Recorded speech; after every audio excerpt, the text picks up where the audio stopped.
Howdy, yokes, and welcome back to Bacon and Eggs. I'm Isaac Carlson. And I'm Ethan Edgehill. And today we're visiting Pandora. Or maybe we're just forcibly taking over an inhabited planet. So mind your unobtainium. And tame your dragon. I mean Banshee. Because today we're bringing you Avatar!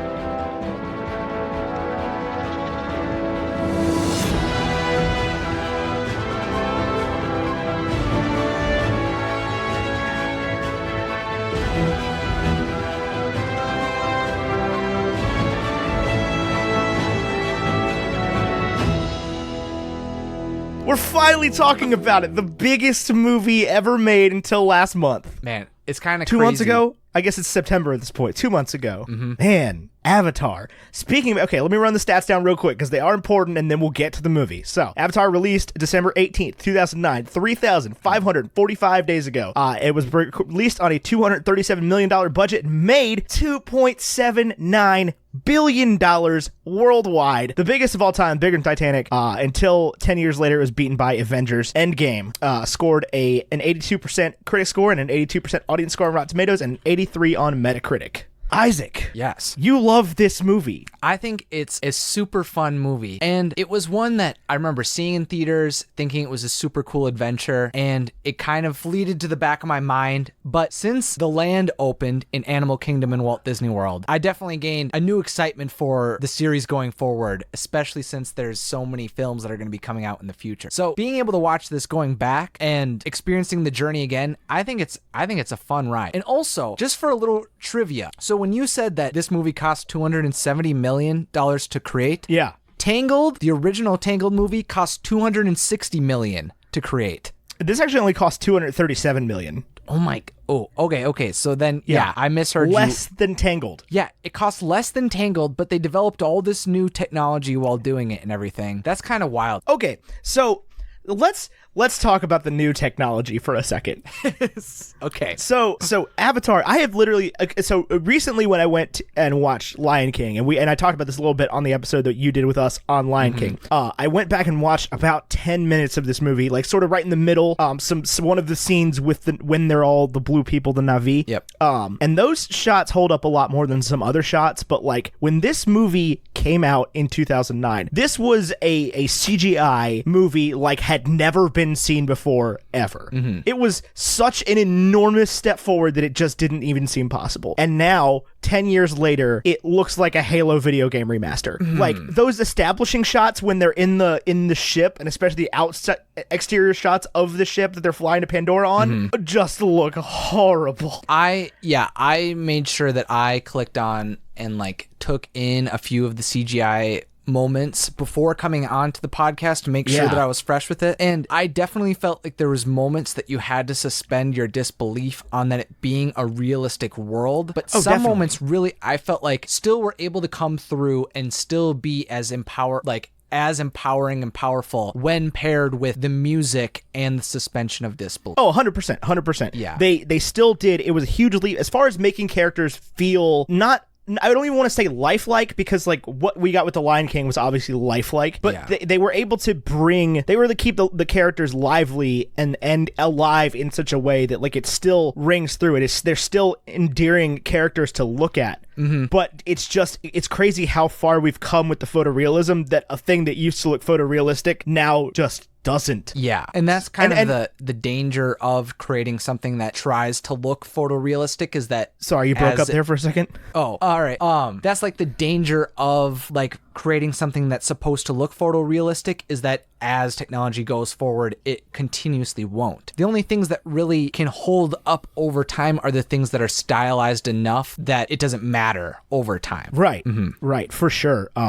I mean, but this movie is just, it's crazy. It's such a grand scale of movie. Yeah.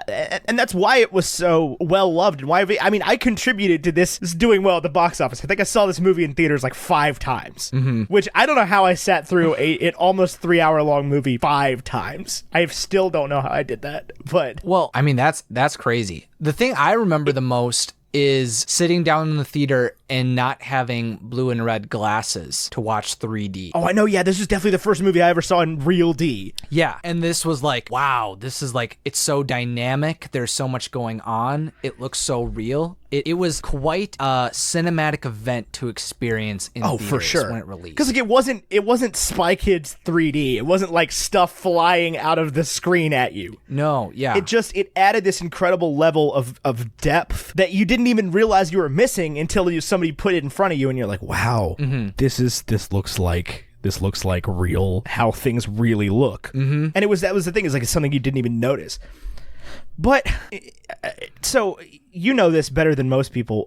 This movie's kind of fallen by the wayside a little bit in recent years, especially. Yeah. You would not disagree with that, I don't think. No, because it's been so long since there's been any promotion for it or anything other than the discussion about when the next films are going to come out and the release of The Land in Disney World. Other than that, there's not much built around it. I do still really want to go to The Land in Disney World. I have not been, and that just kills me. Yeah, I think it's important to know, if you've never been, what it is it's called Pandora, the World of Avatar. You're able to go into this section of Animal Kingdom and experience the floating rocks. You get to fly on a banshee. You get to go through, oh goodness, I think it's the Rivers of Light, but you're able to go through the rivers of Pandora and see their most lifelike animatronic of all time, which is incredible. There's so many cool moments and things to experience in that land, regardless of if you super care about the movie or not. I think it's still a really cool experience. And seeing that, when I went to Disney World to experience that, they had a dedicated channel just playing Avatar 24/7. So whenever we came back, we'd pick up different moments from the movie to watch. But yeah, it's quite the experience. So was this wasn't originally a Disney property, was it? Am I crazy? No. So okay, this was a 20th Century Fox property originally. And the history of how they like worked together was Disney was jealous of Universal creating a Harry Potter land, and they wanted to use their own mega franchise to build a land off of. So they went to 20th Century Fox to make a deal to make Avatar Land. And now they own 20th Century Fox. Yeah. Well, because when they made the land, they thought that James Cameron would already be releasing the sequels, but those didn't come to fruition. But then they also bought 20th Century Fox. So the land will hopefully be an asset to capitalize on over time. But yeah, that's kind of the rough history. Yeah, so it wasn't originally Disney, but now it totally is, because their whole schedule is kind of based around the Christmas season being Star Wars and Avatar. Right. For sure. Which is just like, if you had told me that, 10 years ago when Avatar came out, it's like, they'd be making Galaxy's Edge just opened, right? Yeah. That's the thing that happened. It just opened in Walt Disney World and recently did in Disneyland. Yeah, okay. But like it was like a week ago that it opened, or 2 weeks ago that it opened in Disney World. Yeah. Or something like that. Yeah. Mm-hmm. Okay. And yeah, it's like if you told me that these big Disney properties were going to be, I mean, Disney's always had that weird like Star Wars thing going on. Like with the Star Wars stuff being in, MGM or whatever they call it now, Hollywood Studios. I still don't really know how that deal came to be, but whatever. But now it's like they've got this full-on Star Wars thing and they own the Avatar thing, and it's crazy. It's like I do really want to go to Avatar Land, and I had no idea that they literally just like bought the rights from Fox because they were like, we want to make Avatar Land. That is bonkers. Yeah, it was like a big deal that they worked out. Yeah, it's incredible to see, and it's very cool now that I can't wait for the sequels. I think it's going to be so exciting to see. Oh, I think the sequels are going to be great because I think that the sequels are probably going to improve on the original one in the way that will make it memorable. Memorable. That's the word I'm looking for. Make it rememberable. Because like, if there's one thing Disney does not have a problem with, it's making their stories stick in your head. Like, that is definitely a strong point there. 100%. I think that the sequels will contextualize the first one and make it not feel in the greater story as generic as some people felt it was at the time. Well, you could definitely be mistaken, or not be. God, I cannot. I'm gonna just start all over here. Hard reset here. You could definitely be forgiven for thinking that this was like an original Disney property, because it does ring of a Disney original story in so many ways. And like, I get that it was the whole meme and everything, that it's like literally just Pocahontas, but like, like it kind of literally is just Pocahontas, but it's a lot of Disney's, like it's Atlantis, it's a lot of Disney stories. This is not an uncommon narrative for them. They'll like come into the different group of people, and then one of them falls in love with somebody and they make friends, but then there's still the bad guys that are used to be on the what you thought was the good side. And it's like that's a pretty common Disney narrative. So I get where people are coming from, and I don't think it's generic the way people say it is. I've been one to ascribe to that theory. Like, I have definitely been one of the people in the corner of being like, well, Avatar is literally just Pocahontas. You could see the meme right here. But watching it today for the first time in 10 years, it is definitely less generic than I thought it was. But the problem I have with it is, like, I'm already having trouble holding on to, like, what happened in the movie.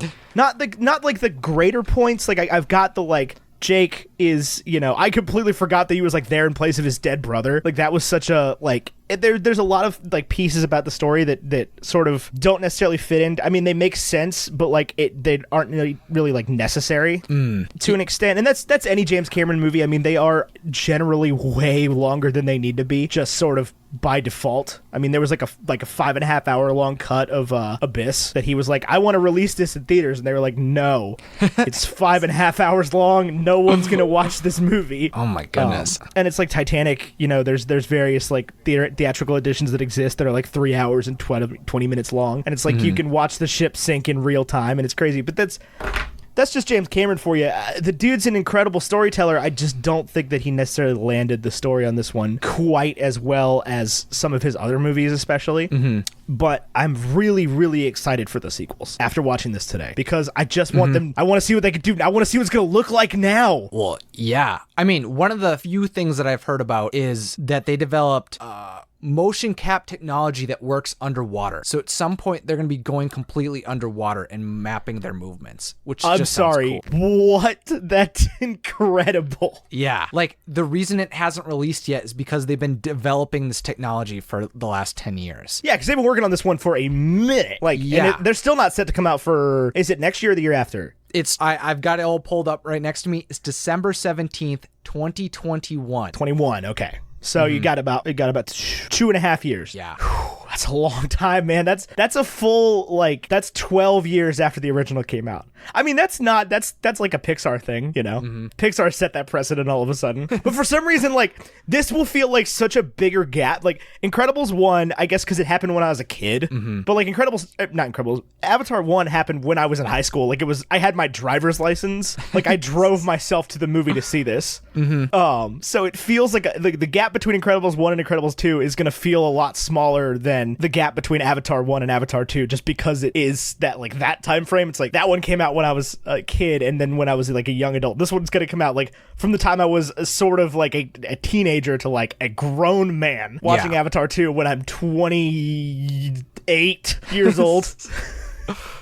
Yeah, it's kind of wild. I mean, yeah, because I was like 11 years old when this movie came out, and so it's definitely just a huge span of time. And but yeah, it's just, I don't know, it's just something I'm very excited about, and I can't really comprehend it completely. But next to me, I also have the not official but the rumored titles for the next 4 movies, and they sound pretty sick. So the next one's supposed to be called Avatar: The Way of Water. The third one is Avatar: The Seed Bearer. The fourth is Avatar: The Tolkien Rider. And the final one is supposed to be called Avatar: The Quest for Awa. I'm sorry, did you say the Tolkien Rider? Yeah. How is that spelled? Tulkun. Oh, okay. So it must be something from it. Yeah, I just thought you meant like, I thought you were saying like J.R.R. Tolkien, like Tolkien or whatever, EIN or whatever it is. So yeah, that's incredible. I mean, they're all gonna just be, because they exist even today. It's so easy to get lost in this magic world they have created. It's insane. It's a beautiful place. Most of the animals, I think they did a good job with. I take issue with like that first beast that showed up to try to attack Jake when he first meets Neytiri. I was like, that looks like a panther made of rubber. Like, it looks like you took the Pink Panther and made him black and made him out of like tires. But I'm still shocked at how good the actual the Omatakaya. What are they called? The Na'vi. Yeah. I'm still shocked at how good they look. Mm-hmm. Just like the motion capture was, I mean, it's obviously they've had motion capture figured out for a long time. Like, there was Lord of the Rings and all that. It's like we had Gollum. It was crazy or whatever. But the motion capture for those people still just looks incredible, and it's lifelike. Even though you never see Zoe Saldana outside of because she doesn't have an outside of the blue, like she doesn't have a body. Yeah. She's not an avatar. She's just a person. Mm-hmm. But it's like, I could still tell that that's her and still see what she looks like and has this real presence. Mm-hmm. Yeah, absolutely. And it's kind of crazy, like A Christmas Carol, which was a Disney release that had like the motion capture for like Jim Carrey, that was released in the same year. And it's just kind of insane to think about that those are like similar technologies being implemented at the same time, but one is just doing it at a completely different level to the other. Yeah, that's crazy, because that movie is horrifying. Mm-hmm. Like that movie is just an absolute nightmare. It's not as bad as the Polar Express, as far as like whatever they did. I can't remember what the trick for that movie was, but it was like they like filmed it, but then like did bad motion capture over top of the film or something like that. I can't remember exactly what the trick to Polar Express was, but it ended up making these just absolute nightmare fuel characters. Mm-hmm. And I would lump the Christmas Carol, the animated Christmas Carol with Jim Carrey, in amongst that sort of movie. But this is a whole different level. So why? What is it about this movie? I keep saying these movies. I forget that there's not sequels like out. What is it about this movie that is so captivating to you and to people in general? I think what is so special about this movie is just how large of scale everything feels, even though it's really only tracking a few characters. But you're still able to get the paintbrushes to the large hero journey that's taking place. And since it's intermixed with such a gorgeous world and beautiful score, it just all like works together in such a great way that I feel like it's just such a powerful movie to watch. And even if it's not even though it doesn't have the most perfect story, I think it's just such a great film to experience. Well, that's the thing, is I truly don't think that there's anything wrong with the story. Yeah. I genuinely feel like they like wrote the story, and then the difference, like it got lost somewhere between story and script. Because like there's some bad lines in this movie. And like they've got Sigourney Weaver doing the Sigourney Weaver thing constantly and just spewing out this like pseudoscience. That's where I started to get lost. It's like when they're talking about, look at the flux vortex. I'm like, guys, yeah, it's like you took it from this place where I felt like I was watching something not serious, but like something that actually could exist, and then they were like, we're just gonna like stop making sense entirely. And so that's my thing, is it's like, and there's just some weird like, and again, this is this way in all James Cameron movies, there's some weird like shots and like dialogue lines where it's just like, why did this, like there's one scene where they're shooting things out the side of the helicopter, like when they're burning the tree down originally, and they cut to that one dude in the mask on the door who'd been around a couple times, but he's not anything more than just like a grunt guy, and he just says something totally weird like, let's burn them all down. And I was like, what are you doing? What is this? This is not storytelling. It's like, what did this shot add to the movie? I definitely understand what you mean. Like that was something that like, what was it trying to say? That there was humans that were excited to exterminate these people? Like I thought that, that seems clear enough from the way the Colonel was behaving. God, he is just an awful character. There's not a lot of notes to him. Yeah, I mean, somebody watched Disney's Atlantis, a wonderful movie, one of my favorites. And they watched Commander Rourke and then like wrote down notes and like called somebody else and was like, this is how we should play this character. And that guy was the one who wrote the script for him. There was this TV show, and I believe it was an NBC show or CBS show that was called Terra Nova, and it was like this huge budgeted show about like going back in time to like the prehistoric era to avoid all the pollution and stuff. And the same guy who plays the Colonel does the exact same role, being a military guy in this like weird jungle place with dinosaurs and everything. It's hilarious because I was like, oh, he only plays that character. Like that is, you can look at his extensive filmography, and he is the same character in like every movie. Like he was in Gods and Generals. He played Stonewall Jackson in Gods and Generals. Like that's that guy. We need a buff old man. He has been hired for Avatar 2 and Avatar 3, by the way. What? Don't know what his role is. I mean, I know what his role is. I don't know how big his role is going to be, but Colonel Miles Quaritch has been hired for Avatar 2 and 3. All right, then. Yeah. Wait, so if they're doing them every 2 years, aren't they? Yeah. So it's going... So that fifth one's going to come out like when I'm like 30-something. Yeah. 2027 is when it's released. I'm going to be 34 years old. Yeah. I'm going to be almost 30. 34 years old. I will likely be taking my child to see Avatar 5. Dude, same. I'm not even married. God, that's amazing. James Cameron, there's a very real possibility that James Cameron just kicks off before these are even done. He's not a spring chicken. There's a very real possibility that Stephen Lang, who plays Miles Quaritch, would die. Yeah, it's so far away. He is just, I mean, And he's one of the things that sticks out from me about this movie. Like, for the past 10 years, I could have at any point in that given time quoted you a bunch of his, like, oh, I seen your file. Venezuela, that was some mean bush. This is Pandora. God. Everything out there wants to kill you, son. If you get soft, Pandora will chew you up and eat you and spit you out dead. Oh, God. It's just everything he says is that monotone delivery, like the, recon gyrene in a blue person, that's a potent combination, son. He's like a sheriff in a Western, but he has no business being in this movie. I remember, like, Jake comes in, and he's just pushing on the bench press, and it's just, like, stacks on stacks next to him. Oh, yeah, because this low gravity will make you soft. Kills me. And then in the pivotal moment, they hand it off to Giovanni Ribisi to be the bad guy. When he just gets his final, Selfridge, whatever his name is, he gets his final, like, I don't even remember what he says at this point, but he has this big, like, angry line about, like, we just move him or whatever. Oh, yeah. The CEO guy? Yeah, when he finally blows up. Mm-hmm. And it's like, you set it up that he, is just the kind of, like, useless CEO guy, that he's not the one calling the shots. And then when you finally make him call the shots, it's like you've got this big awkward scene where he cannot deliver that line. Yeah, because he's just the pencil pusher. That's what you're supposed to think. Mm-hmm. I don't know. Like I said, this movie does not necessarily suffer from First of all, it lets too many of its actors dictate their parts. It's like they got Sigourney Weaver to play Sigourney Weaver in Alien in this movie. They got Stephen Lang to play that guy. Mm-hmm.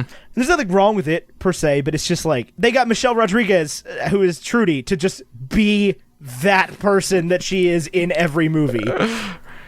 You're going to be the rough around the edges girl who turns out to be good in the end. But she's a pilot. Yep. And she's going to die a fiery, heroic death. For the family. For the trees. Yeah.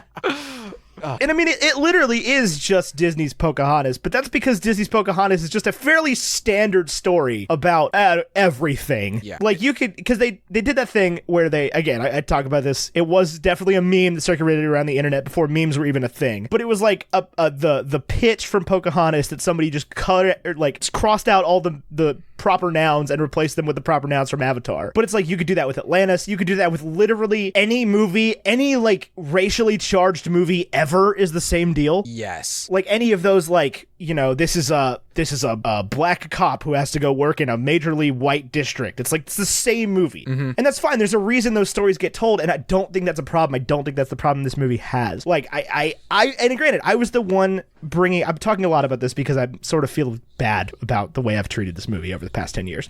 I think that's sort of my case, is that, like, I really wanted to go into this today and not like this movie. Mm-hmm. I really wanted to, but I just couldn't. It's not possible. Well, see, that's what I thought it was going to be. I thought it was going to be a back and forth trying to describe, like, the good parts of the movie versus your ideas about the bad parts. I'm very surprised that you were like, you're all on board for 4 more Avatar movies. But whoa.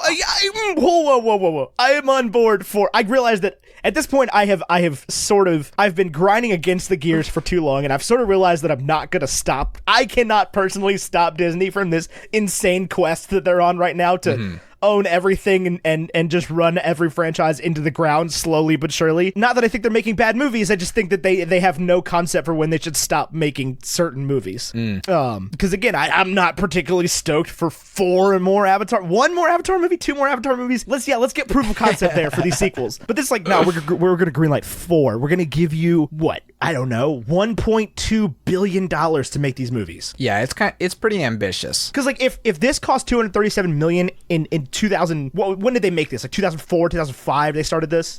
How much are these movies gonna cost now that money is worth less and that movies are more expensive? $2 billion for 4 more? Like, is that I mean, it'll make it back probably. Something might happen. I have no idea. I don't know what I think the box office on Avatar 2 is going to look like. I honestly have no clue. Well, and here's the other thing. Will it be large for the second one and then slowly decline until the final one, or will it just be a constant decline? Or, I mean, who knows?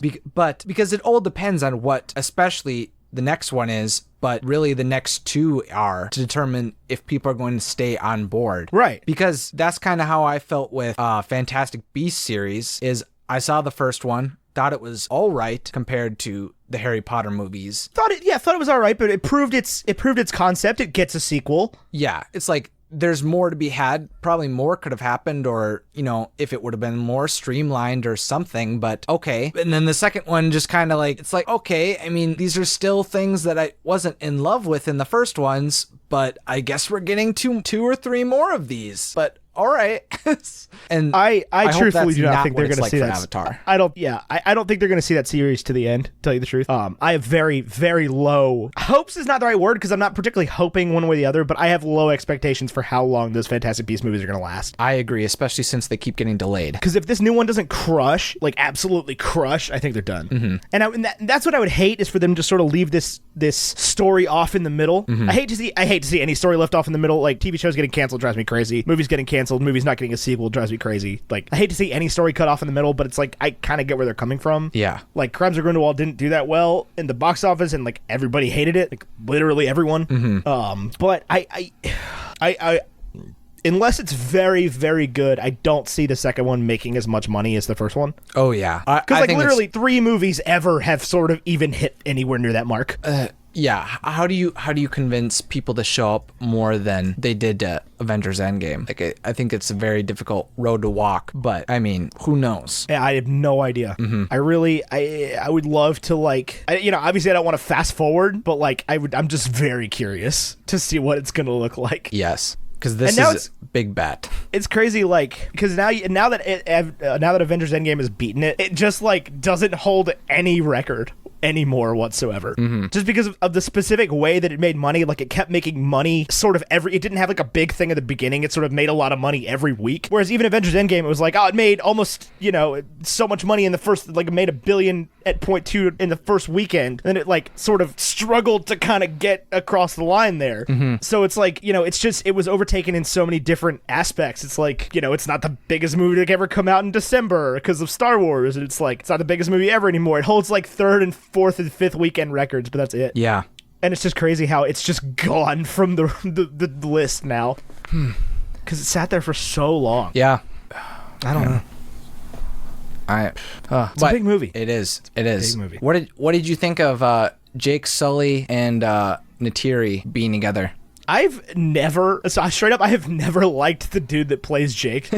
Like, even when I was watching this when I was 16 years old when it came out in 2009, I was like, who is this guy that they got for this part? He's just like a white dude. And I'm not saying they needed to use some big name actor, but he's just sort of a guy. Yes. He definitely falls into the trope of this is a blank slate character that you can more relate with what he's going through and not really him as a character. Yeah, 100%. I mean, you've got to put yourself, and that's what this movie asks you to do a lot, is sort of put yourself in Jake's shoes. And even at the beginning, like, you know, no, never mind. I'll come back to that point. But yeah, it asks you to put yourself in Jake's shoes a lot. The one thing I didn't necessarily think that they did a great job of in this movie is like this movie is 167 minutes long or whatever. Mm-hmm. You could have spent more than 4 minutes showing me the building of the relationship between Jake and Neytiri.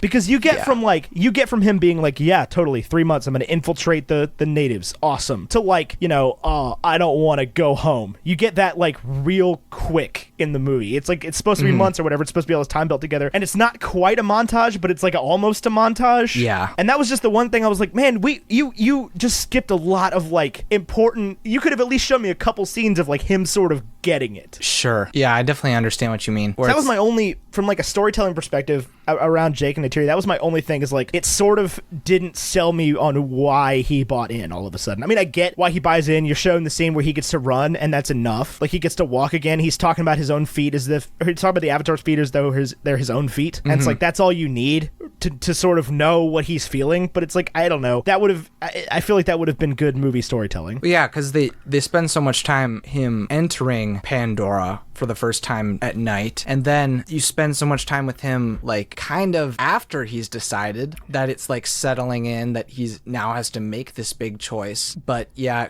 I definitely agree, that would have been something helpful. It's like borrow 10 minutes from that freaking battle, man. Like, and I get it. Big Michael Bay battle sequences, whatever. It's cool. Like, I get it. I understand. That is, you know, obviously this is 2009. This is sort of before the MCU really took off, but like, that's what the MCU sort of built its name around. But like, watching this in 2019, I'm like, just tell me some of the story, man. Like, tell me some more of this genuinely interesting tale between these two people of different species that are falling in love. Yeah, I totally agree. Because, like, that's why Avengers Endgame did so well, is because it wasn't just, you know, a 3-hour-long battle, as it could have been. Yeah, there was a lot more coming into play. There's a lot more. It was a diverse number of story beats that were going through it with the whole time traveling thing. Each act felt extremely distinct. For sure. This movie did not feel like it had a second act. Yeah. To me. I mean, you could say, like, but it's such a big climax when they tear the tree down is the thing. That's sort of what leads to that problem as well, is that, like, I get that's the end of the second act, but, like, that just feels like part of the third act. It feels like everything from the moment that they destroy the Tree of Souls to the moment that the tree gets pulled down, the big one, Home Tree, that, like, that feels like it's part of the third act. Yeah. And I get that, like, the third act starts when he, you know, tames the dragon, which I kind of get why you like this movie. I kind of get it. I see where you're coming from, Isaac. You're not pulling one over on me with the whole dragon thing. It's not, you know,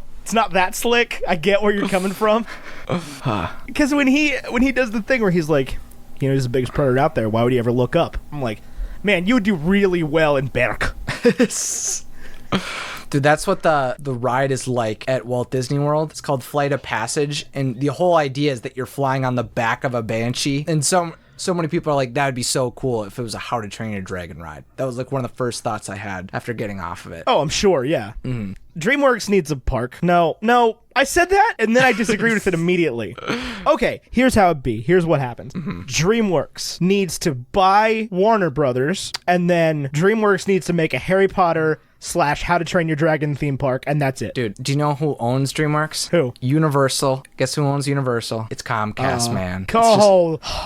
Wait, Universal owns DreamWorks? I probably knew that somewhere. I don't know. I don't have like my flow chart of who owns which studio has gotten so out of date in the past few years. Yeah, I find it fascinating. Yeah, because Universal also owns Illuminations. So the Illumination CEO rules them both now. Man, why are these Universal Studios parks suck so bad then? Well, yeah. Why is it so horrible? Well, they're I mean, because like I went down there for the Super Carlson Brothers meetup in December, right? Sure. And I had never been to Universal before. Like I was never we didn't go to Florida when I was a kid. It wasn't like a thing. It's like if I wanted to go to a theme park, we had plenty of those around here. I get that they're not the same or whatever, but it's like I wanted to go on roller coasters. There was one down the street. It's fine. So it's like we didn't go all the way to Florida for that.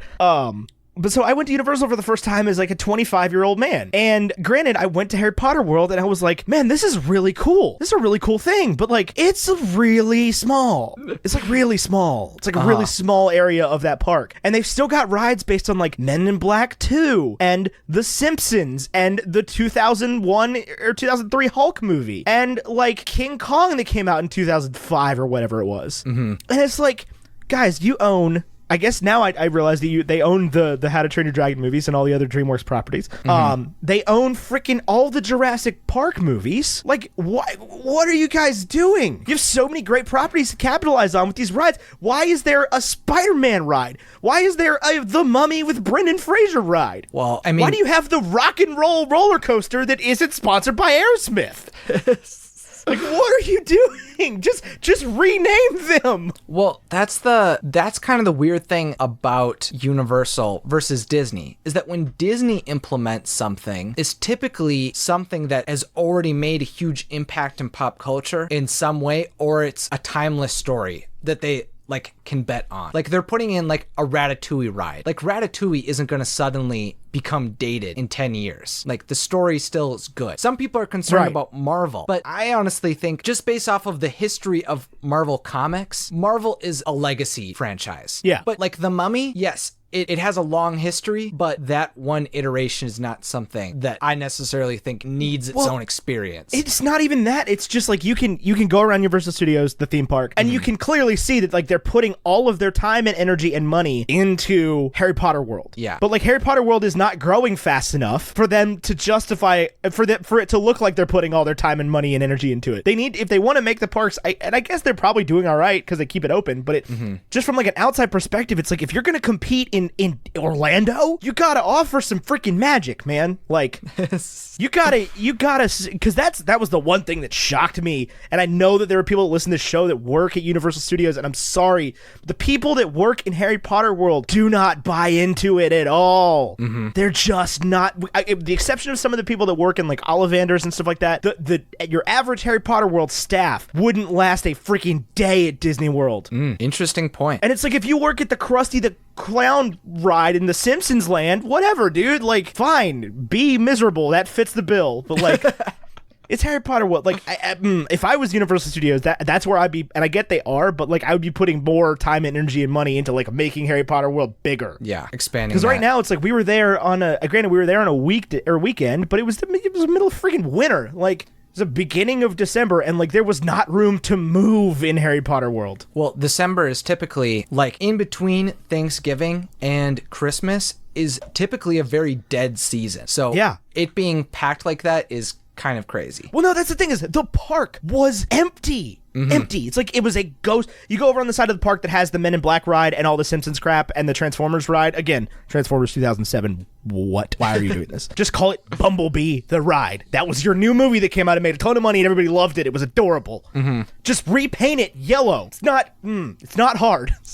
You can face it's. You know what? It's a roller coaster. You can build the story around the roller coaster. It's what they did when they had the Dueling Dragons ride, and they were like, "This is Harry Potter and the Triwizard Tournament Fireball ride." It's like you did that, and it worked until it started hurting people, but it worked. It's like it's a roller coaster. It doesn't tell a story. It's just a big track with a car. How hard is it to like just redesign some of these rides so they feel up to date instead of just lazy? But it's like the rest of the park was a ghost town. Well, that was wild. I don't know. That's really interesting too, because they've recently stated that they're opening up a new gate, which is going to be called Epic Universe or Epic Universes. So it's going to be Universal's Epic Universe. Oh, great. A third ticket. Awesome. Yeah. So they're just going to increase the price to go into this already terrible theme park. Well, that's kind of the weird thing too. $50 a day. Because like you being someone who, you know, will eventually be having kids before Avatar 5 comes out, and you've experienced it and you already feel like it's out of date. Why would you bring your kids there, you know? I mean, I probably wouldn't. If I'm gonna go all the way down to Orlando with my children, I'm just I gotta steel myself for the rest of this sentence. I'm just gonna bring them to Disney World. Yes, that's the right answer. You know why? Because Star Wars and Pixar and like Disney's fun and they buy into it. They've got the whole thing. It's a whole package. Like, no, I don't necessarily believe in like, you know, the suspension of disbelief and falling into the magic and truthfully believing that there's a giant toy walking around in front of me. But it's like it's still a really cool place compared to they would have to do some serious work to Harry Potter World to make me even want to go back of my own volition, let alone dragging children. Yeah, that makes a lot of sense. But it's like it's like $150 a day to get the park hopper pass, which you you have to go both sides to go to Hogsmeade, which sucks, and to the Diagon Alley part of Harry Potter World. I think it's so audacious that they would have the nerve to extend Harry Potter Land between two parks like that. I think it is audacious that they have the nerve to call those two parks. Because like I get it, I guess maybe there's been an expansion, but like some of those Disney parks are not the biggest, with the exception of Animal Kingdom and the big zoo and everything. It's like Magic Kingdom's like a pretty small place compared to most theme parks. Yeah. But it's like they pack so much more into Magic Kingdom than exists in both Universal Studios parks. The fact that they have the audacity to call those two parks is insane, because they don't even look like two parks. It's like you if you bought the wrong ticket, you could easily walk to the wrong gate. You're not going into Disney World like, man, I bought a ticket today for Hollywood Studios, and I'm at Animal Kingdom. I really goofed this one up. Yeah, they're distinct enough that you can comprehend what the differences are. They don't even touch, to my knowledge. No, they, especially at Walt Disney World. At Disneyland, they're literally like just a walk across the sidewalk away. Oh, I have thoughts about. Granted, I haven't visited Disneyland, but I have malicious thoughts about Disneyland. What's that? Okay, so Disney people, and I'm not talking about you, Isaac, but like big Disney stans have a slight tendency to be unforgiving with people getting the words wrong and the names of stuff wrong. And one time, I said that something was in Disneyland, right? And I got told, no, it's not in Disneyland, it's at California Adventure, which is part of Disneyland. See, honestly, the person I'm sure meant it well, but like it felt to me, which is sort of the way it came across, was like, no, you idiot, it's at the other place. And I was like, but that's still part of Disneyland, right? Like I don't know, there just needs to be a way to differentiate those things.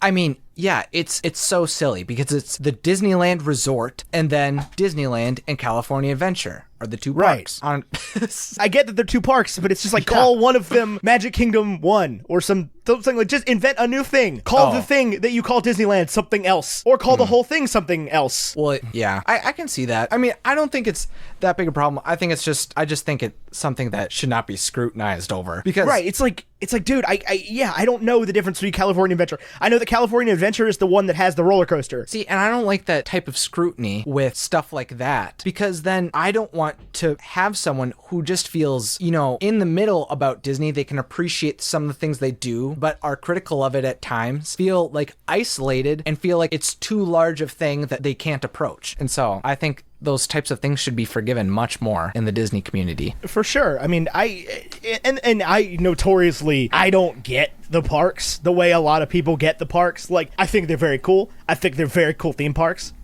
But at the end of the day, they're theme parks. Like, the magic sort of isn't a thing for me. It's like, it's really cool. It's a really cool theme park. But it's like, it's what I would it's the step up I would sort of expect, paying that much money to go to a theme park. It's like if I paid, however much money it is to get in Disney World, and I just got like Cedar Point, I'd be like, okay, cool. Feel kind of ripped off here. Okay, I get what you're saying. You're like, for the money you're paying, this is what is... For the money I'm paying, yeah, Disney World is what I would expect, but for Disney World money, I'm not going to Universal Studios. Well, like, I never thought I would say that, like, you get more bang for your buck at Disney World, because I truthfully don't think that's the case for, like, anything. It's like Disney World is probably the worst place in the world to buy literally any piece of anything, just from a monetary standpoint. Well, especially when the longer you stay, the cheaper your ticket becomes per day. So if you are going to have a 7-day long vacation... Oh, well, that's it. That's any theme park, though. They all do that. Trust me. Well, to some extent, it's like you can get it for the price of 1.5 single day tickets to Busch Gardens. You can get a whole season pass. Oh wow, that's wild. But then they that's how they get you, though, is like people will go like, well, I'm just gonna buy 3 days because I'm only gonna be there for 3 days, and then they don't even look. It's like the season pass is like $110 and a single day is like $70. Well, yeah, because they would prefer you come the entire season whenever you want, so that you buy their food when you're there. You buy the food and all that. Yeah, that's absolutely the way it works. Which, as long as you understand that going into it, that's all you need. And also, Busch Gardens had this interesting problem. Well, they have this. It's not an interesting problem anymore. It's just an actual problem. But before the Busch Gardens parks got bought by SeaWorld, and then by whoever owns SeaWorld now, or whatever, they were just owned by like Anheuser-Busch, who has more money than God because they sell all of the beer like in the world. And they just operated Busch Gardens, the 2 Busch Gardens parks, at like a huge loss. Really? Yeah, because they were like, this is cool. People come, they buy a lot of beer, like whatever. Like it adds to the brand, and it was like a good way to like, offshoot some tax problems and whatever. But then like the parks were bought by like a theme park company who now needs to run them like, at a profit to make money like a company does. And so it's like, Busch Gardens in Williamsburg has had the mantle of like world's most beautiful theme park for like the last 30 years or something like that, because it's just immaculately well kept and completely covered in trees and everything. And it's like really hard to maintain that now because it's expensive. And Anheuser-Busch is just like, whatever, millions of dollars, it's fine. Whatever. We sell beer, guys. Come on. We're good. Man, that's wild, because I've heard that name of the park for years. I never connected that it was owned by a beer company. Oh, I just thought Busch Gardens was like, all I focused on was the gardens part. I didn't even notice. So it is literally, the one in Williamsburg is literally next to a huge beer factory. It's not quite like in Hershey Park in Pennsylvania, you can go to like the Hershey's Chocolate Factory and get like a tour with the same ticket as it gets you into the park. It's not that way at Busch Gardens. Like you don't just get to go into the beer factory, but it's like, it's right next door. It's like if you have to go into the overflow parking, you accidentally drive into the like actual employee parking sometimes for like Anheuser-Busch that makes Bud Light. That's wild. Yeah, so there's one in Virginia and one in Tampa, and they're very nice. Well, the Virginia one's a very nice park. I've never been to the one in Tampa. I'd like to, but just sort of as a comparison thing. But it's like, they operate this. We're talking a lot about theme parks, but I guess that's sort of why you're interested in Avatar. Yeah. That's so wild to me. I had that's such a wild like thing that it was just like, oh well, they made the land at Disney World, so I decided to get super into the movies or the movie, and I was like, that's awesome. Yeah. How is the land at Disney World cool? I want to go there. It's incredible. Like for lots of people that I've talked to, and this is something that I've experienced as well, going on Flight of Passage was like something that like brought tears to my eyes, how like incredible of an experience it was. Like there was a lot of love put into that land, and it's kind of crazy that they did that for the franchise. Because I went into that ride specifically. Oh my goodness. I also remember the name of the boat ride. It's called Navi River Journey. I'm so glad I finally remembered that. But Flight of Passage. Wait, what? There's a boat ride? Yeah. So there's 2 attractions. There's Flight of Passage where you're flying on the Banshee, and there's like air, you can feel it move. You're like, it really feels like you're flying through it all. And you can like feel the Banshee like breathing on your like legs as you go. So it feels like really, it's like a completely different experience than everything. Wait, so this isn't like a roller coaster? No, this is the type of ride where there's a giant screen, you're wearing 3D glasses. Oh, okay, yeah. Yeah, but you're like mounted over this thing that feels like you're going over like a motorcycle or something. Then the other ride's Navi River Journey, which it feels like you're going through like Pandora, and then that's where you see the giant Navi animatronic that I was talking about earlier, and it's just crazy. So now, did they just repurpose the already existing boat ride at Animal Kingdom? Oh, no. This is like, it's completely different. Like it's in its own separate area. Like, okay, that's cool. Yeah, there was like the Cali River Rapids. That's like a raft ride. This is like a slow moving boat ride. Like freaking it's like Pirates of the Caribbean. Yeah, that's the one. Yep. So not like Splash Mountain. No. Yeah, it's a slow moving ride. But yeah, the land is very cool, especially at night, because typically this is pretty consistent throughout all of Animal Kingdom, is that it's supposed to feel like you're in the country or the land that you're in. So it's very like low lighting at night. You don't have to sell me on Animal Kingdom. That's legitimately my favorite Disney park. Like, I've never even been to the Avatar park. That was already my favorite Disney park. That's exactly how it was for my brother too. Is that he's like, this is one of the coolest experiences. It's like a theme park unlike any other, really. That's where that Jurassic Park ride used to be, right? Oh yeah, the dinosaur ride. Yeah. So it's no longer Jurassic Park themed. Well, no, it never was Jurassic Park. It wasn't? No, it was just like a scientist going back in time. That's in the weird like dark corner of Animal Kingdom that no one talks about, right? Yeah, Dinoland USA. Okay, cool. I'm not crazy. Got it. Yep. Yeah, you're all good. Okay, cool. I couldn't remember if that was the way I was thinking. So where's the Pandora ride park then? So because it's all like a big wheel around that river, right? Yeah. So you like walk in towards the Tree of Life, and then you immediately like go left and then turn left again, and then you go towards it. So there was just nothing down there before. Yeah. And so what's cool about the Avatar land is that with that inclusion and Disney making nightlife something more prominent in Animal Kingdom, like adding a nighttime show and like nighttime performers. Yeah. Now the park is able to be open later, and it feels like a much more like full day park now. It feels much more well-rounded with that land. Yeah, see, that was the thing is I never felt like I've only been to, I haven't been to Epcot. Yeah. I've not been to Epcot. I've been told that I'm not really missing anything, especially before I turned 21. But, yeah, I always felt that, like, you could easily handle Hollywood Studios. I keep trying to call it MGM.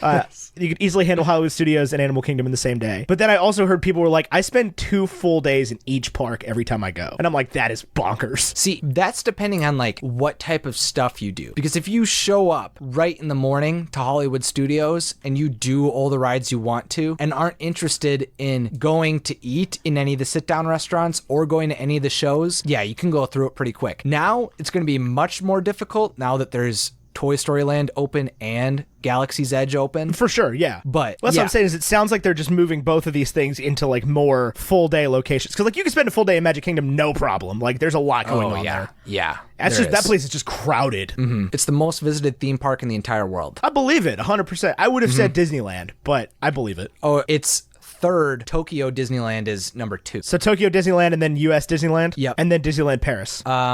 I'm not sure after that. I just remember the top 3. Huh. But yeah, Epcot's going through a huge renovation right now. And it'll be much more worth your time after that is done. Like they're building a Guardians of the Galaxy ride, which is going to be the largest indoor roller coaster in the world. And that's in Disneyland. That'll be in Epcot. That'll be in Epcot. Okay. Yeah. Mm-hmm. Okay. Is there something in the ball? In the big golf ball? Yeah, there is. It's called Spaceship Earth, and it's getting redone a little bit. Okay. What that is it's supposed to be that you're going on a spaceship through time, and you get to see the evolution of mankind. Okay. Mm-hmm. That's a very retro Disney ride. Oh yeah, I dig that. Yeah, Epcot's looking forward to the bright future ahead of us. They gotta rename some of these things, man. Oof. Like Carousel of Progress, that's a bad name. Oh, dude, there's no way they can change it now. That's a bad name. It's a legacy ride. That's like, oh my god, that evokes like just dystopian imagery to me. That evokes like Brave New World. I don't particularly think that Flight of Passage is a great name either. Well, then you'll really get a kick out of this. The first ever Mickey Mouse ride that's ever been created is called Mickey and Minnie's Runaway Railway. It's quite the mouthful. Yeah, but that's like you just thing, you know. Yeah. It'll get its nickname is the thing. Oh yeah. Like what is that thing called? The train roller coaster in Magic Kingdom that nobody ever says the full name of. Oh, you know what I'm talking about? Like the Mine Train one. Oh, Seven Dwarfs Mine Train. Sure. Yeah. I didn't know it was a Snow White thing. Yeah. Oh, Big Thunder Mountain Railroad. Yeah, that one. That one. Yep. Big Thunder Mountain Railroad. It's over by Splash Mountain. Yeah. Now, I've been told in the interim that I was wrong about this and that Splash Mountain and Pirates of the Caribbean are not right next to each other.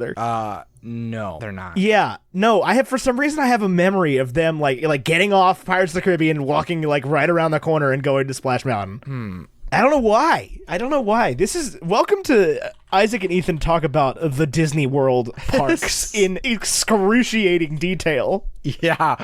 There are people listening to this show right now that are throwing things, listening to me just absolutely have no idea what I'm talking about. This is great.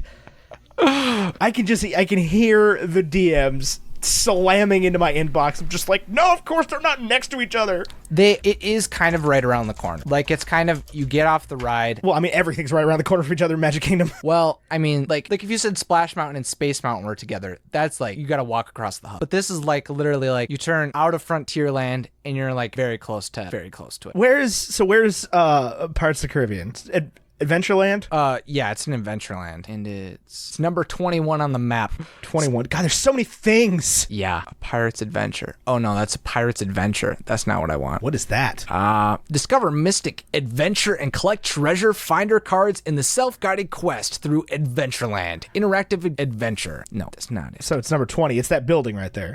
Yeah. Yeah, okay, so that's what I remember. Yeah, you come out of there, you got your exit right there, and you just like, they're right next to each other. Yeah, they're very close. That's right next to... Oh, I hate people. That is what I would call. So I'm used to theme parks where like everything is pretty good hike for me. Everything else. Oh yeah. It's definitely it's just spread out. Like, because you Especially go to Busch Gardens obviously they're not the same thing, but it's like Busch Gardens of Williamsburg is like 600 acres or something like that. It's crazy. It's huge. It's a big theme park, and there's like 5 roller coasters, and they're just all over the place. It's like if you want to go from one big marquee ride to the other, it's like a hike. Yeah, I just looked it up. Magic Kingdom is 142 acres, so it's like literally less than a quarter of that. Yeah. Granted, I don't think all of that is in Busch Gardens is like walkable space, but yeah. Well, yeah. I mean that's a big differentiator between Disney parks and so the actual lots of like other theme parks. like inside park area is 335 acres. Oh, okay. So. No, wait, that's Tampa. 383 acres in Busch Gardens, Williamsburg. Wow, that's big. It's a big park. And Kings Dominion's the same way, and those are the two that are sort of in Virginia, the ones I grew up going to. Well, like, and so like that's the thing. When I went to Disney World for the first time in 2007, I can count 7. Yeah, I was 14 or 15. Okay. 14, I think. I was just about to turn 15. Maybe. I don't know. I can't count. I can't do math. Math is hard. But yeah, we went to the Magic Kingdom, and I was like, this is a very small park. Like, this is shocking. This is tiny. This is awesome. Like, I wasn't like exhausted at the end of the day. I was like, I can just walk around, and there's stuff everywhere. It's like I don't have to kill myself walking from place to place to get different roller coasters. Well, yeah, especially since like often theme parks that focus on thrill rides, they require those rides to take up massive amounts of space, because if you want the ride to last for a minute and you're going 80 miles an hour, you're going to need a lot of track. But that's not Disney's sole focus with rides. So you're able to be a lot closer together. I will tell you straight up, Expedition Everest, that's what it's called, right? Yeah. That's a top tier roller coaster. That's a good one. Like that roller coaster. I'm a big roller coaster guy. Yeah. I like that one. Like, that's a solid Space Mountain. I can live without, honestly. Space Mountain's a little creepy. But like Expedition Everest, when you stop and you go backwards, and then there's like the big animatronic Yeti, and then you drop down off the big hill, that's a cool roller coaster. Yeah. They got that one right. So that's why I like Animal Kingdom, man. Animal Kingdom's got some cool rides. You got the safari thing, you got the boat ride, you got apparently another boat ride, you've got the Flight of Passage. That just sounds like you're fleeing the country. I'm sorry. Like, I don't know. They got to rename some of these things. It's like, like Walt's not alive anymore, dude. You can just call him whatever. Like, well, I mean, the idea is that it's like you're passing into, like, going through the ritual of flying a Banshee, like from Avatar. So you're going through the passage of being accepted into the Na'vi. I don't know. I mean, I'm sure it's cool. I do want to go. I just have not been able to, like, because when did they open that? They opened that, I think it was like 2 or 3 years ago. Yeah, that's what I was thinking. Because I remember when I went to Orlando, I guess it was April of 2018. Was it? Or was it 17? No, it was 18. 2018, yeah. There was like billboards and everything all over the place for it, and I was like, they did what? They made a Pandora place? What? What is happening? Yeah, it was 2018. I went to Orlando twice that year. That's weird. Whatever. Dang. Because my band played a show in Orlando, and then I was there for the meetup as well. Oh, it's like I sure. couldn't go to Disney World because we were like broke and on tour and didn't have time. But I do want to go. I do want to go to there.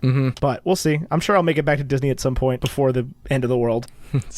When I'm bringing my kids to Florida to not go to Harry Potter World. Harry Potter is one of those franchises I'm very curious to see what they'll be like in like 10, 20, 50 years. Like, what happens when the people that are no longer reading them, who originally read the books, are done with them? I have no idea. I don't even want to foresee a future in which the world is not obsessed with Harry Potter. I love Harry Potter so much. Like, even like I'm not trying to complain about Harry Potter World. I'm just sort of complaining about the general Universal Studios experience. Yeah. As a whole. But it's like, it's not great, but it's still like, it's Harry Potter, man. Like, you could go, it was the first vlog I ever posted on my channel. You can go watch me walk into Diagon Alley for the first time. That's cool. Because like Tyler filmed me walking in, and just the look on my face of just like, what? It's real. It's like they made the movie in front of me. It is like it's a very cool thing. It's a very accurate representation. It's crazy. Just they could use a little bit of work on some of the detail parts. Sure. That makes a lot of sense. You just want the full experience for when you go. Yeah, well, I'm going to regret what I'm about to say. All right. I want the Disney World experience. But Harry Potter. Like, I want the characters who care. Yeah. That's really what I care about. I want people walking around like in costumes. Yeah. Like, not just being random citizens, but like I want to be able to meet the characters. Sure. Like, I want Woody to walk up and not say anything to me because he's a big foam head. But like, I want that for Neville Longbottom. I'm never going to live this down, Isaac. Ever.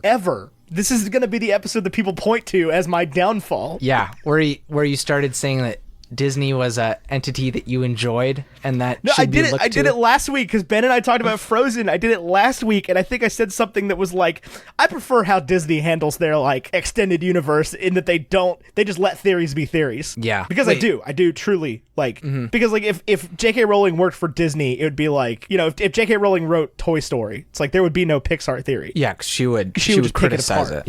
Yeah. Yeah. But Disney doesn't do that. Like, Pixar is just like, sure, totes. Have fun, guys. Well, I think that's something I think that's something important, that when you make something, you have to let people interpret it how they will and have fun with it. You have to. Every other author and every other person who creates anything has known this since the dawn of time. But J.K. Rowling has been like, no, actually, Dumbledore was gay the whole time. And it's fine. It's great that Dumbledore was gay, but it just doesn't matter. It's not important. None of these details are important. You wrote the stories, you closed them, you turned him into the publisher, and you're done with it. That's how a book works. There's a whole John Green book. It's called The Fault in Our Stars, and it's about what happens after the end of a book. And the answer to that is make it up for yourself. It's been I've watched interviews of him talking about that idea and how it's been to like deal with like creating a book and letting it go out into the world, and it's fascinating to hear him talk about it, because it's so much deeper the way he thinks about it than I like ever thought was truly thought about it. Well, because that's the thing, is he's had a long time to think about it, because he wrote Looking for Alaska, a book that really resonated with not that many people, but like a good amount of people. Yeah. Like really resonated with them. And then there were people just writing into him for years and years and years going, what happened to Miles after the end of Looking for Alaska? What happened to Miles after the end of Looking for Alaska? And he's just like, I'm going to write a book about, don't ask me any questions about what happens after the end of a book. And it's also about childhood cancer. Zing! Yeah, bang, bang.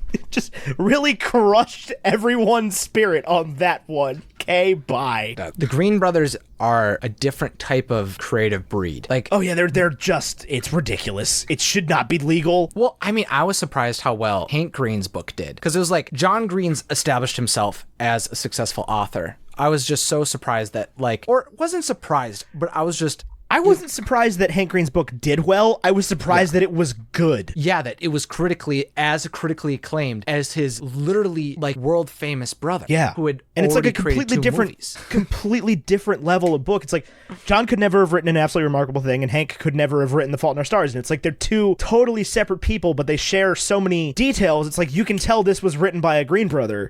But it was also An Absolutely Remarkable Thing was so interesting to me because it was you so rarely get a first piece of fiction from somebody with such an established voice. Sure. Because like you can pull Hank Green's, I mean, you might not be able to, I don't know what your relationship with them is, but like Hank Green's fans can pull his voice out of their mind like it's no problem. If they've been listening to him talk and have interesting and original ideas on things for years, and all of a sudden here's this piece of fiction written by this guy whose voice you already know, but not from writing fiction. And that was such a fascinating thing that like happened, that like as soon as that book happened, I was listening to a woman read it to me because I listened to the audiobook, and I was like, this is so Hank Green. Like, I've never experienced somebody whose voice I already know writing a book who's never written a book before. And that was so wild. I mean, the Green brothers are the zenith, the pinnacle of what good internet content creators can do. They were able to communicate and build a fan base for over 10 years, and they're being able to do so much good with it. And when a fan base that still grows daily to this point. Yeah, that they've never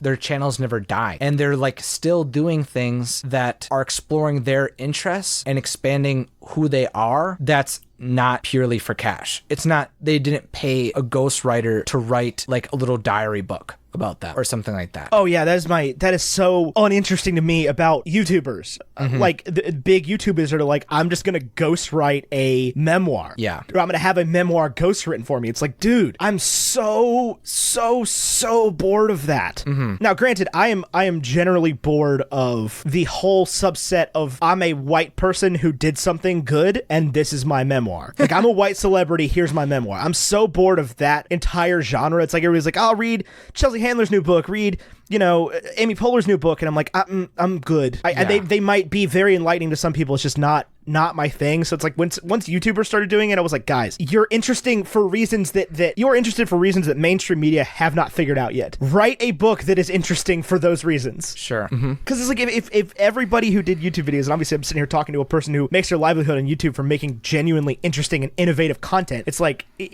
Isaac, if you ghost wrote a memoir, I wouldn't know how to approach it. Like I would feel like I stopped knowing some part of you. And granted, I mean, if somebody comes to you and says, I have a book deal for a bunch of money if you ghostwrite a memoir, just do it. I'm not going to tell you not to do it. Do it.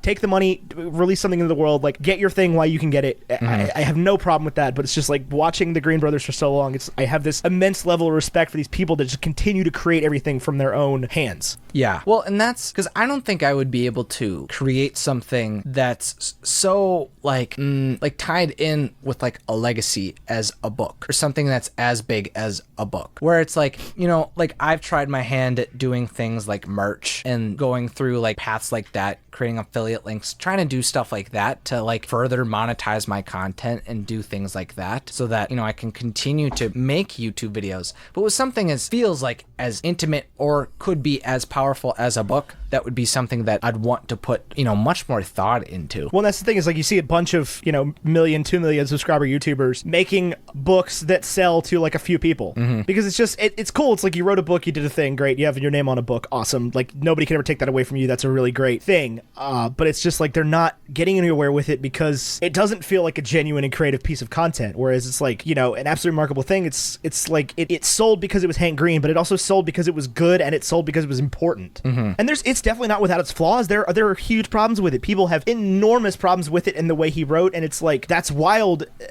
because he still makes first author mistakes about the way people are characterized and the things they do that make them seem less than human, and the way that some of those groups have been sort of represented in his book. But it's like it's his first book.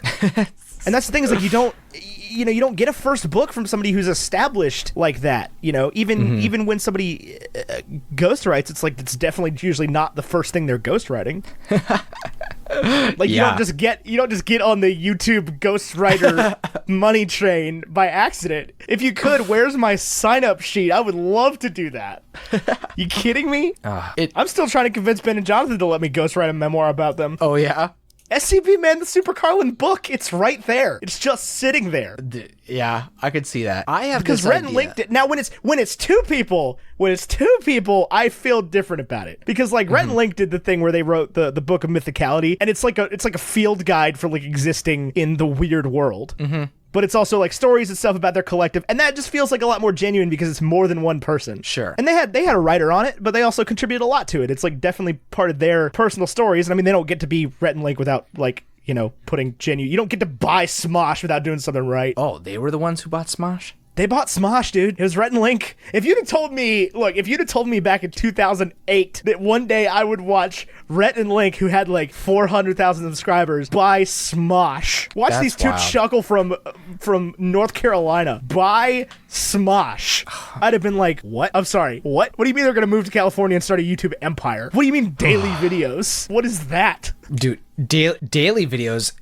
LOL, you mean like 5-6 videos a day? Yeah, they have a team of 75 people. Yeah, it's insane. Just the fact that they even have time to put their faces on as many things as they do is insane to me. I wonder, duos are such a powerful thing. I mean, how many, it's like, you can just like Rhett and Link, Green Brothers. Hank and John. Yeah, building their... Ben and Jonathan. Yeah, building their little empires. Freaking Walt and Roy, man. Yeah. Dude, man, this is a Disney Stand's dream episode of Bacon and Eggs. Dude, yeah, I'm having a blast.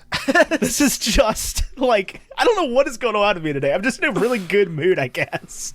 Yeah, no joke. But no, seriously, like that's the thing is like you have and this is the way the duo is, man. You have the execution guy and you have the idea guy. Always. Like they may not call it that. They may not even realize it or want to set that, but like I'm the execution guy for Bacon and Eggs. I make sure the show gets out. I do the show. Tyler's the one that is just throwing spaghetti at the wall all day. That's just like, what if we did this? What if we did this? Hear me out on this. And he just comes up with so many great ideas all the time. It's like it's amazing to get to work with this guy who is just a font of of good ideas all the time, but it's like, I'm the guy that sort of pushes them into production.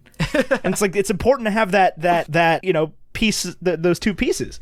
That's what a duo is great. Like the fact that you do as much as you do by yourself is crazy to me. Yeah, I have to definitely switch between those two hats because oftentimes, or the times that get really difficult is when I have to switch into a mode that I'm not currently in. Like if I have all of these ideas that I want to like explore or think about more, whether they be like different types of shows or like different types of video ideas, but I have to make a video, that can be really hard. Or if like I'm just in the groove of making content, but I know I should be thinking about more ideas or like different things I should be exploring, that's also like very difficult to get out of. So do you have somebody that you can, I'm not trying to get too much into your like sausage making, but like, do you have somebody you can bounce ideas off of? Like, do you have somebody that you do that with? Or is it just like you just throw stuff at the wall by yourself? It's pretty much just me doing it. Good Lord, man. Like, I talk to my girlfriend, I talk to my friends, I sometimes talk to, family about it. But I mean, there's no one that's like in the same world that I typically talk to about content. That's crazy that your content sticks at such a high level then. Because I truly, Isaac, I'm not trying to butter you up here or anything. I do think you make exceptionally good and well thought out videos. And there's usually not one that comes out where I'm like, what is he thinking? Because I see a lot of YouTubers in your position, even guys with and girls with huge amounts of subscribers that I'm just like, yeah, I wouldn't have made that video, y'all. I would not have made that video. And I think if they had just run that by one more person, they would have been like, what? No, don't do that. Yeah, I definitely understand what you mean. That's like, there should be more. Yeah, there's like no barriers for the stuff. Yeah, that's the thing is like, there's nobody telling Isaac he can't make a video. No, other than my own restraints of what I want to create and stuff like that. Yeah, that's what I mean. Anyway, let's drag it around back to Avatar. We had a nice detour to the Disney parks and then the creative process in general. Let's drag it back around to Avatar. Oh man, I had a point. That was the thing that I just kept getting, because I do truthfully think that it's definitely not the worst story I've ever read or experienced or anything. Definitely not the worst, but it's definitely not the best either. Like, it has its problems where it sort of falls off and it sort of loses you. And in those moments, I definitely think that when I was originally watching it, I was able to fall so easily into the captivation of these graphics, these the way the movie looked. And some of that is taken away these days just because it isn't as great as it used to be. Like, there were moments where I felt like Colonel Quaritch just wasn't even there. It's like when at the end when they're fighting him in the battle suit and it's Jake and Neytiri. It's like he might as well have not even been there. Yeah. And I get that he probably was. I'm sure he was in a mocap suit, but it's just like something about that whole scene it felt so removed, like they were almost filming it separately. Yeah.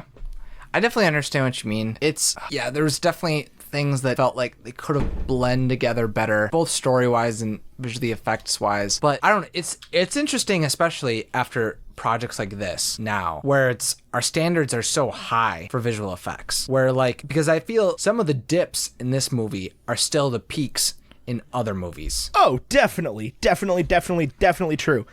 And truthfully, I don't know that this movie was properly unseated until this year, when obviously it was unseated in the box office, but I think it was also probably unseated in terms of like a technological leap forward by The Lion King. Yeah. Just because whatever you want to say about that movie, people love it, people hate it, whatever. It was just beautiful.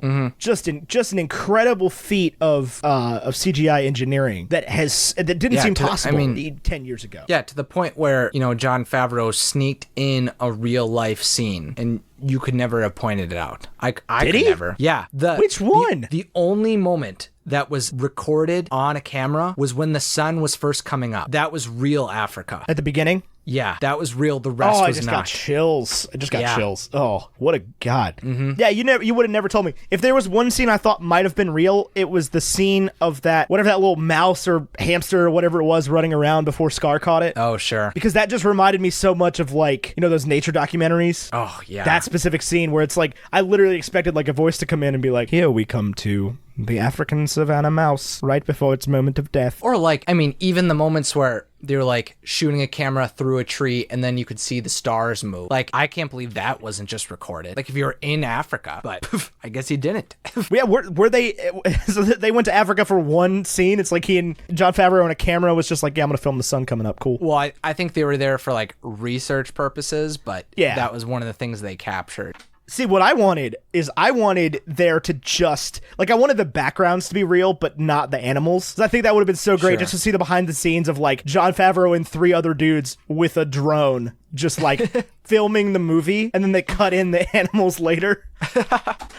That would have been incredible. But yeah, that's so wild. But yeah, this movie, I mean, obviously has real people and real faces in it, so it's a little bit different, but it's like, this is a heavily green screened movie. Oh yeah. Obviously. It's like, this is, you know, and I get that, like, everything's like that. Like, all of Avengers Endgame was shot in a friggin' soundstage. We can't use sets anymore for big movies. I hate it. But yeah, to the scale that they're envisioning, it's becoming more difficult. I don't know. I just feel like adding, like, I feel like it would have grounded some of these movies so much better if they had just put even a few real places in it.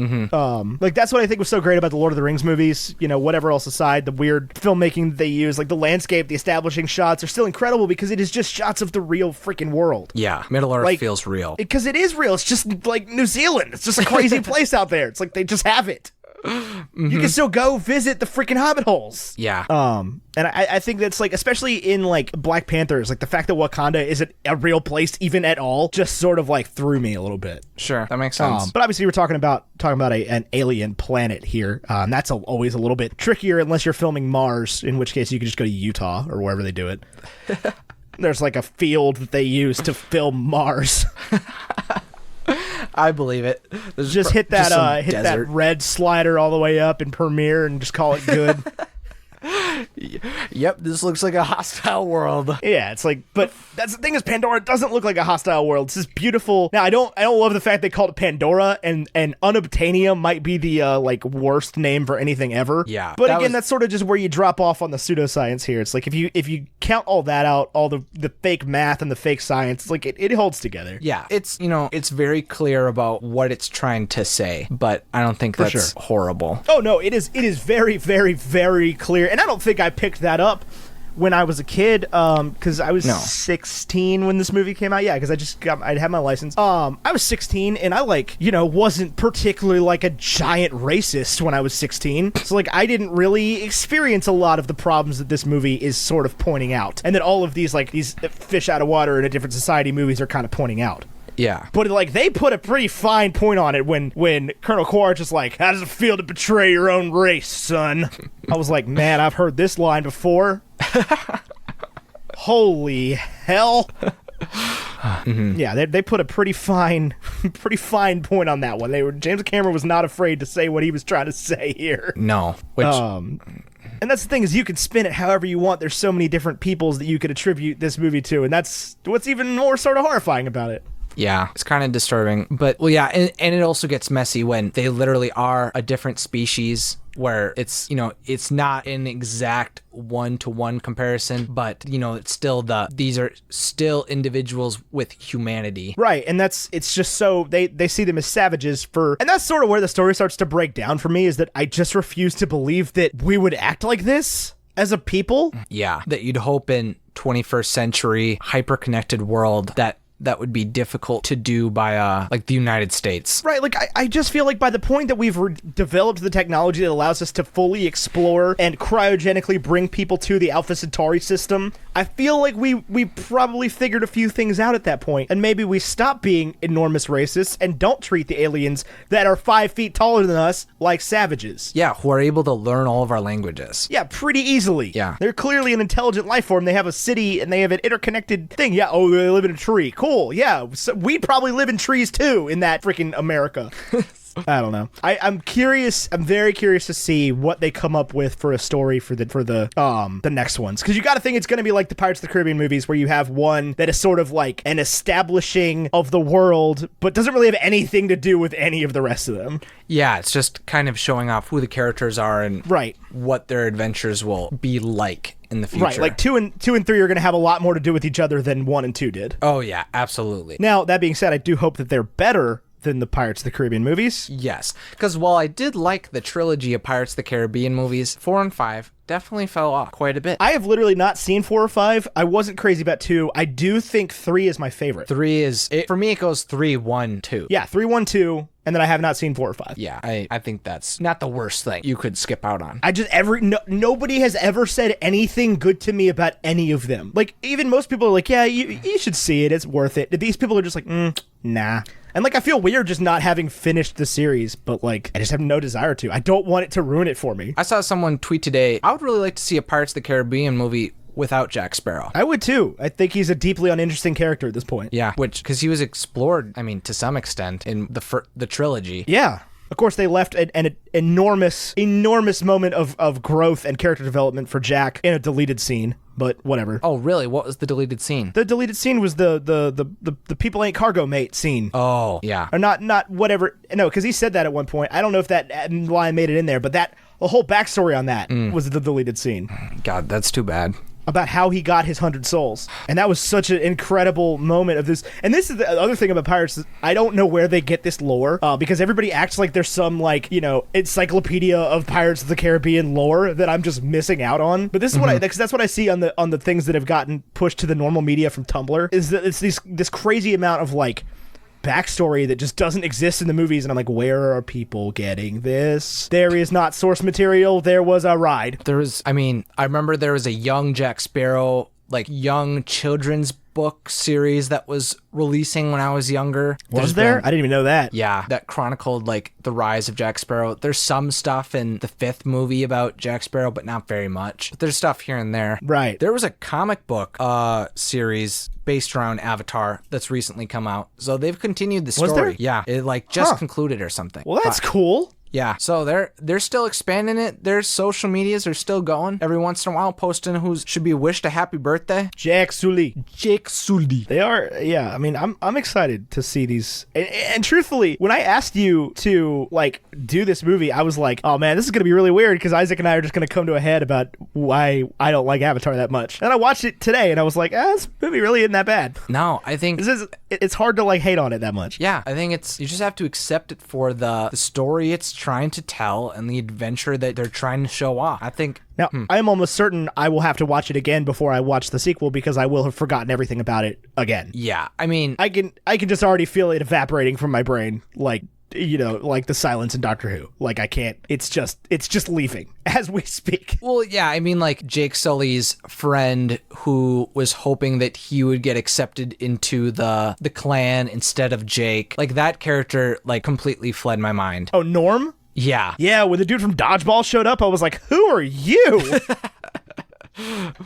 Yeah, there's definitely there's beats that definitely are iconic that you can, like, totally think of. Yeah, there's definitely things that get lost in the way. I think it's really sad. The main things that stick with me are the horrible character play of Miles Quaritch. And those are the only lines I can ever freaking remember from this movie, is him just going, Pandora will eat you and chew out dead.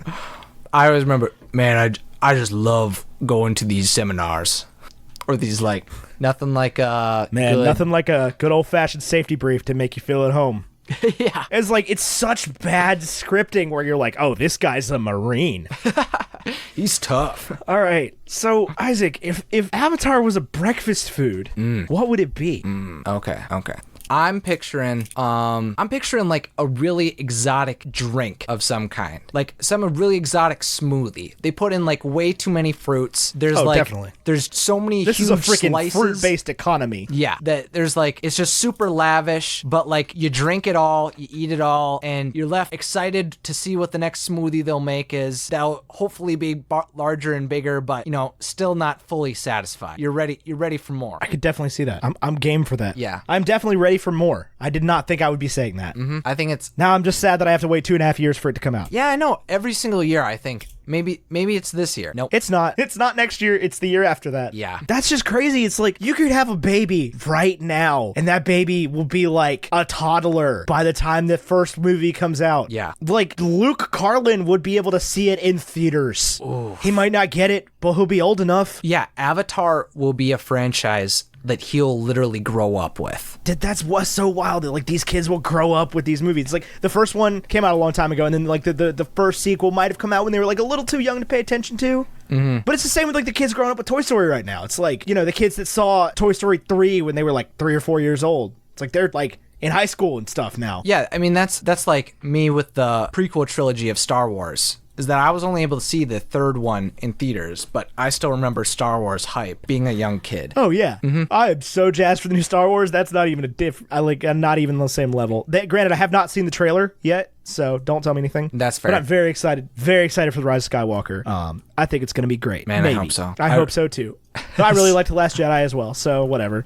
I thought it was a great movie. Very well shot. There's a lot of pressure on that one.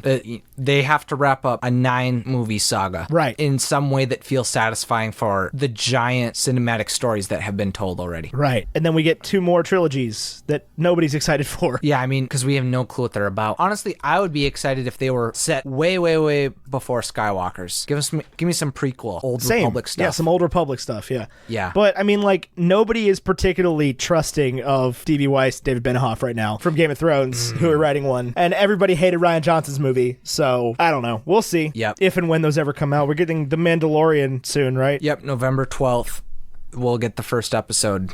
Oh, I need to sign up. Heck. Yeah. Forgot about that. Try to get the deal. That's what I'm going to do that as soon as we're done here.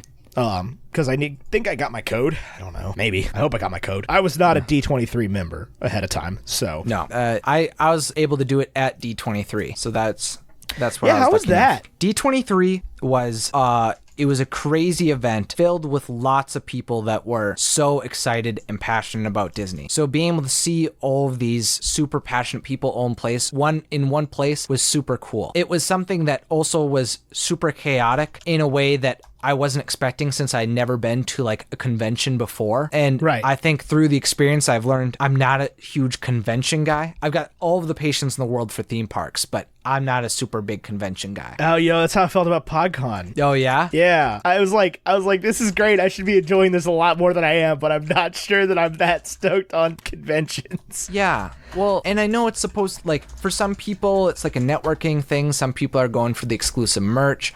I was mainly there. I wanted to experience the news, but I wasn't too keen on waiting and maybe getting it. So I mainly focused my time on exploring Disneyland, which I knew I was never going to regret going to Disneyland. Yeah, I do want to go to there. I do want to go to Disneyland. I'm not going to lie to you, but we'll see. I don't know. I'll get there at some point. Yep. Sometime you'll be able to go. Yeah, hopefully. That's how I feel about Universal, is that there'll eventually be someday where I'll just end up going, or there'll be a How to Train Your Dragon ride there eventually, and then I'll have to go some Disney World trip.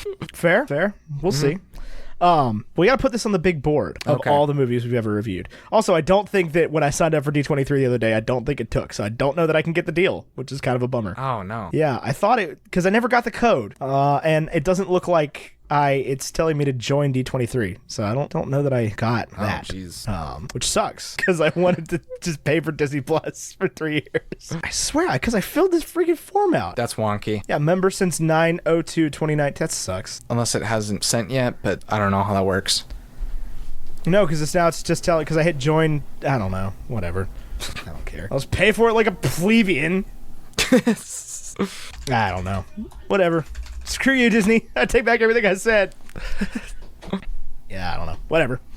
Okay, so we gotta put it on the big board. All right. Let's see. Let's go from the bottom to see where it gets us. Is this better than Venom? Yeah. Is it better than Pokemon the first movie? Yeah. Is it better than Transformers? Yep. Is it better than Fantastic Beasts: The Crimes of Grindelwald? Oh yeah. The Lego Movie 2? I don't know. What do you think about that? I definitely think it's better than the Lego Movie 2. I think I'm fine with that. How about Pokemon Detective Pikachu? I mean, I haven't seen that movie, so it gets pushed to you. Okay. Okay. Let's go up the list. How about National Treasure? I think it's much better than the National Treasure. Okay. What about Ralph Breaks the Internet? I like it more than Ralph Breaks the Internet. Okay. How about The Hunger Games? It's better than The Hunger Games. How about The New Lion King? It's better than the new Lion King. Okay. How about Emperor's New Groove? I'm getting more restraint now. I think that's more of a toss-up for me. Okay, what about Aladdin, the new one? I think it's... Because that's above Emperor's New Groove, directly above Emperor's New Groove. Oh, man. I really like the new This is Aladdin where the chips movie. fell. I also really liked the new Aladdin movie. I think it's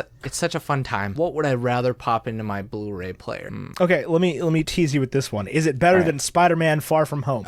No. Okay, so do you want to put it below Emperor's New Groove, or below Aladdin, or below Spider-Man? I think below Emperor's New Groove. Okay, I can live with that. All right. So better than The Lion King, not better than Emperor's New Groove. 2019 Lion King.